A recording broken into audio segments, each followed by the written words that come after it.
Hello student, स्वागत है आप सभी का एक नई वीडियो में। और इस वीडियो में हम यूपी स्कॉलरशिप 2023-24 का फॉर्म रिन्यूअल करना सीखेंगे। जैसे कि यहाँ पे आपको दिख रहा होगा कोई भी स्टेप इनका कहिए कि कंप्लीट नहीं है, बस एक जो पहले इनका चूंकि रिन्यूअल करने आया है तो जो पहले का रजिस्ट्रेशन है वही रजिस्ट्रेशन यहाँ पे ग्रीन दिखा रहा है। और जो जितने भी सारे ऑप्शन है, application form, upload documents, income caste authentication, Aadhaar authentication, application log, receive hard copy at institution, ये सारी चीज़ें इनको ग्रीन करनी होती है। ठीक है, एक चीज़ मैं आपको क्लियर कर दूं कि अभी तक वही स्टूडेंट्स रिन्यूअल करने के लिए बचे होंगे। अगर प्रीवियस वीडियो आपने देखा होगा तो आपने कर लिया होगा, लेकिन अभी तक वही स्टूडेंट्स रिन्यूअल करने के लिए बचे होंगे जिनके सामने किसी प्रकार की समस्याएं आ रही होंगी, किसी प्रकार की किसी न किसी प्रकार की परेशानी आ रही होगी। जाहिर सी बात है, चाहे वो आधार ऑथेंटिकेशन की परेशानी हो, चाहे एनपीसीआई की समस्या हो, चाहे अन्य प्रकार की जो भी समस्या आ रही होंगी, तभी आप अभी तक अटके होंगे। नहीं तो आपने भी अभी तक अपनी स्कॉलरशिप का फॉर्म रिन्यूअल कर लिया होता। ठीक है, तो इसमें ये भी देखेंगे हम किस प्रकार की समस्या आ रही है। आपको मैंने एनपीसीआई के बारे में पहले भी बता दिया था, डाटा सही है, एनपीसीआई से मैप्ड है और आपका बैंक अकाउंट तो वो डायरेक्टली हो जाता है। और कुछ दिन कभी कभी लगते हैं, जैसे आप अपडेट वगैरह कराते हैं कुछ डॉक्यूमेंट्स वगैरह, या फिर कह लीजिए कि एनपीसीआई से मैप्ड कराते हैं, तो हो सकता है आपको एक हफ्ते बाद या फिर 10 दिन बाद आपका एनपीसीआई स्टेटस वेरीफाइड हो। इसी प्रकार से आधार ऑथेंटिकेशन में अगर आपके आधार कार्ड में कुछ डाटा वगैरह या फिर आपने अपडेट नहीं कराया है अपना आधार कार्ड, अगर आपका आधार ऑथेंटिकेशन में समस्या आ रही है तो इसके लिए आपको अपने आधार कार्ड को अपडेट कराना होगा। चाहे आपका फोटो पुराना हो, चाहे आपके नाम में कुछ गड़बड़ी हो, चाहे एड्रेस में, चाहे और जो भी पिता का नाम हो गया, माता का नाम हो गया, उसमें गड़बड़ी है तो उसको आपको सही कराना होता है। तो ये सारी चीज़ें तो आपने लगभग देख लिया होगा और कर ही लिया होगा। ठीक है, यहाँ आप देखिए एक रजिस्ट्रेशन करें और देखिए यहाँ पे जब आप आएंगे प्रमाणीकरण हेतु आधार नंबर डालें, फिर आपका तीसरा होगा मोबाइल नंबर सत्यापन हेतु, फिर चौथा होगा एनपीसीआई सत्यापन हेतु, और फिर पांचवा है नवीनीकरण यानी कि रिन्यूअल आवेदन पत्र को संशोधित करें। यही आपका मेन होता है। ठीक है, अब जैसे इस पर क्लिक करेंगे यहाँ आप देख सकते हैं आप ये इनका ओपन नहीं होगा। ठीक है, तो ये पहले से किया जा चुका है अब, लेकिन यहाँ पे ग्रीन नहीं दिखा रहा है और जितने भी ऑप्शन यहाँ पे दिख रहे होंगे यहाँ पे आपको ग्रीन नहीं दिखा रहे होंगे। ठीक है, तो ये कब होगा, ये जब आप ये वाला ऑप्शन कर लेंगे नवीनीकरण आवेदन पत्र को संशोधित करें, तो ये वाला जो ऑप्शन है ऑटोमेटिकली यहाँ तक आपके ग्रीन हो जाते हैं। ठीक है, बस आपको लॉग करना होता है और उसके बाद से लॉग करके हार्ड कॉपी को रिसीव करके कॉलेज में सबमिट करना होता है। ठीक है, तो ये ऑप्शन इनका देखिए पहले ही मैंने कंप्लीट कर लिया है। ठीक है, ये सारी चीज़ें चूंकि ये काफ़ी आसान सा प्रोसेस होता है और बच्चों के सामने ये एनपीसीआई वाली थोड़ी बहुत समस्या आ रही है, तो उसके लिए आपको कहिए कि बैंक में जाकर के एनपीसीआई से मैप्ड करा लेना है।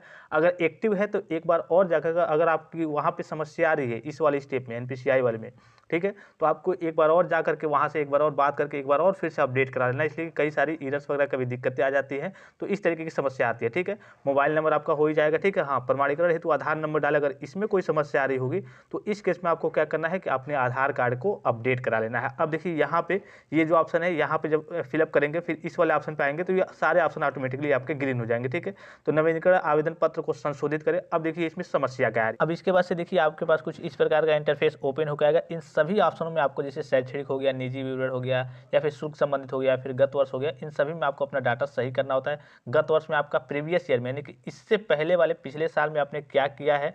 मान लीजिए कि आप सेकंड ईयर में होंगे या फिर फर्स्ट ईयर में होंगे, उसमें पास है या फिर फेल है, पास है तो कितने में कितना पाया है, ये सारी चीज़ आपको इसमें भरनी होती है। शुल्क संबंधित विवरण इसमें हो जाएगा। शुल्क में आपने जो आपका कहिए कि फीस होता है, जितना फीस लगता है वो आपको फिलअप करना होता है। यहाँ पे निजी विवरण आ जाएगा, शैक्षणिक का विवरण आ जाएगा। किसी किसी में बैंक का विवरण नहीं आ रहा है तो आपको घबराने की जरूरत नहीं है, सब में नहीं आ रहा है बैंक का विवरण, तो वो ऑटोमेटिकली आपका आधार कार्ड से और एनपीसीआई से सत्यापन हो रहा है, तो ऑटोमेटिकली काफी सारे स्टूडेंट्स कमेंट भी करे थे कि सर मेरे में तो बैंक का विवरण नहीं आ रहा है, पहले आ रहा था, किसी किसी में आ रहा था, अब किसी में नहीं आ रहा है। तो आपको घबराने की बिल्कुल भी जरूरत नहीं है, वो आपका ऑटोमेटिकली आधार से कैच कर लिया जा रहा है, आपका एनपीसीआई से वेरिफिकेशन हो रहा है, आपका आधार कार्ड वहाँ पे ऑथेंटिकेशन हो रहा है, उससे सारी चीजें हो जा रही है। ठीक है, मेन होता है यहाँ पे देखिए शैक्षणिक की बात करें तो शैक्षणिक में आप आएंगे तो एक यहाँ पे समस्या आ रही है काफी सारी स्टूडेंट्स के सामने। थोड़ा सा देखिए, थोड़ा समय लग रहा है, कभी कभी ओपन होने में थोड़ा समय लगता है। यहाँ पे देखिए, यहाँ पे पहला दिख रहा होगा पाठ्यक्रम का प्रकार संयुक्त पोषित, ये सही है इनका। ठीक है, अब देखिए पाठ्यक्रम का नाम डिप्लोमा इंजीनियरिंग 3 इयर्स ग्रुप 4 दिखा रहा है। अब यहाँ पे सिलेक्ट ब्रांच यानी कि वर्तमान पाठ्यक्रम का ब्रांच कौन सा है ये सिलेक्ट करने के लिए और सिलेक्ट का ऑप्शन नहीं आ रहा है। ठीक है, तीसरे साल में है। ठीक है, लेकिन यहाँ पे जब तक ये ब्रांच का ऑप्शन नहीं आ जाएगा, ठीक है, और भी सारी चीज़ें यहाँ पे आपको एडमिशन डेट मतलब कि इस साल, ये तो फर्स्ट ईयर में आपका एडमिशन हुआ था, ये इस साल यानी कि अब आप थर्ड ईयर में है तो इस साल आपका किस डेट में एडमिशन हुआ है वो भरना होता है।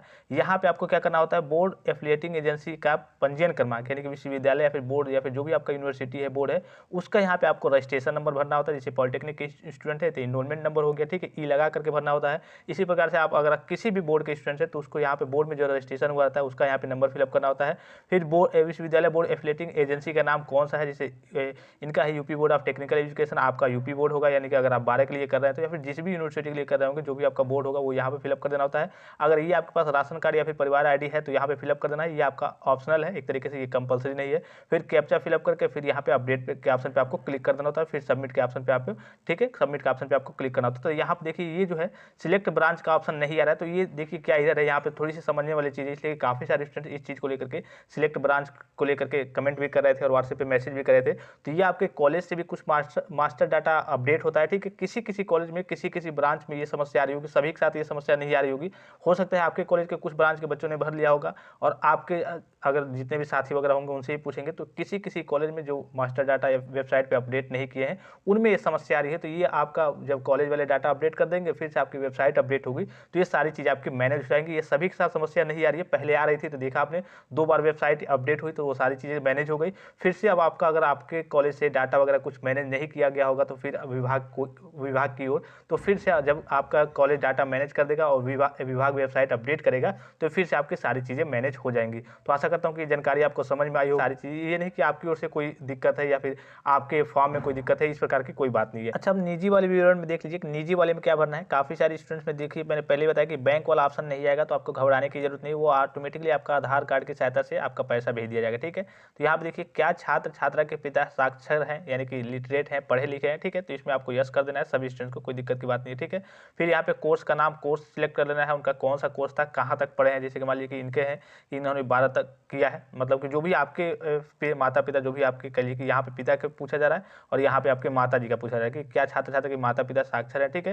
तो यहाँ पे यस का, अगर नहीं पढ़ी लिखी होंगे तो नो कर देना है, अगर पढ़ी लिखी होंगे तो यस कर देना है, और उनके कोर्स का यानी कि कहाँ तक पढ़ी हैं, ठीक है, तो वो आपको यहाँ से सिलेक्ट कर लेना होता है, ठीक है। फिर यहाँ पे सारे ऑप्शन पे आप, यहाँ पे जितने भी ऑप्शन आपको दिख रहे होंगे इन सारे ऑप्शन पे आपको टिक कर देना होता है, और टिक करके यहाँ पे फिर से यहाँ पे कैप्चा फिलअप करके यहाँ पे करके और यहाँ से अपडेट कर देना होता है, ठीक है। तो ये काफ़ी सिंपल सा और आसान सा चीज़ होता है, ठीक है। इसमें कुछ आपको बताने की जरूरत नहीं है। तो ये जो समस्या आ रही है आपको शैक्षणिक वाले में, जो कह लीजिए कि सिलेक्ट कोर्स वाले ऑप्शन में, तो इसको देख करके आपको घबराने की जरूरत नहीं है। ये ऑटोमेटिकली आपका वेबसाइट अपडेट होगा, कह लीजिए अब विभाग के द्वारा अपडेट हो, चूँकि कॉलेज के द्वारा अभी मैंने आपको बताया कुछ मास्टर डाटा वगैरह कुछ डाटा होते हैं वो जो कह लीजिए कि मैनेज किए जाते हैं, तो वो जब अपडेट होगा और सभी का लगभग स्कॉलरशिप का फॉर्म रिन्यूअल हो गया है, फ्रेश फॉर्म हो चाहे रिन्यूअल हो गया है, कुछ ही स्टूडेंट्स के सामने इस प्रकार की समस्या आ रही है, तो वो भी आपका जल्दी समाधान हो जाएगा। जैसे ही साइट अपडेट होती है तो वो सारी चीज़ आपकी मैनेज हो जाएंगी। इसमें निजी वाले विवरण में आप देख लेंगे ध्यान से, ये आपके अपने अकॉर्डिंग है, सभी का अलग अलग रहेगा। आपके माता पिता पढ़े लिखे हैं, कितने पढ़े लिखे हैं, ये सारी चीज़ें करके यहाँ पे टिक करके और इस वाले ऑप्शन पे आपको कैप्चा फिलअप करके और यहाँ पे टिक कर देना होता है, ठीक है। तभी इनका, चूंकि आपने देखा कि ब्रांच वाले में एक समस्या आ रही है,